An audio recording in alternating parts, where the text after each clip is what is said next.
এখন জেল দিই আপনাদের আর দোকানটা বন্ধ করে দিই। এটার জন্য যেন কোনো যাত্রী কষ্ট না পায়, এর ব্যবসায় হলে আমরা ব্যবস্থা নিব। এমন এক ম্যাজিস্ট্রেটই এয়ারপোর্টে দরকার ছিল। নতুন ম্যাজিস্ট্রেট নওশাদ খান আসার পর থেকে বদলে গেছে এয়ারপোর্টের চিত্র।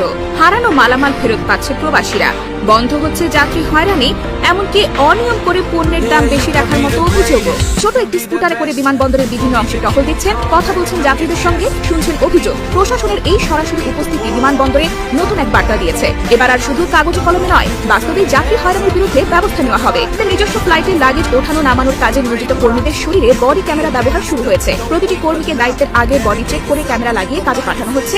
বাল্ক লাগেজ ওঠানো ও নামানোর পুরো প্রক্রিয়া এখন ক্যামেরায় ধারণ হচ্ছে। এয়ারপোর্ট ম্যাজিস্ট্রেটদের পক্ষ থেকেও এই ব্যবস্থাপনা নিয়মিত তদারকি করা হচ্ছে। নওশাদ খান নিজে এবং তার টিম প্রায় সশরীরে লাগেজ ব্যবস্থাপনার কার্যক্রম পরিদর্শন করছেন। কোনো অনিয়ম ধরা পড়লে তাৎক্ষণিকভাবে আইনানুগ ব্যবস্থা নেওয়া হচ্ছে। শুধু লাগেজ নয়, দালাল চক্র, অতিরিক্ত ভাড়া আদায় ও দোকানগুলোর অনিয়মের দিকেও নজর দেওয়া হয়েছে।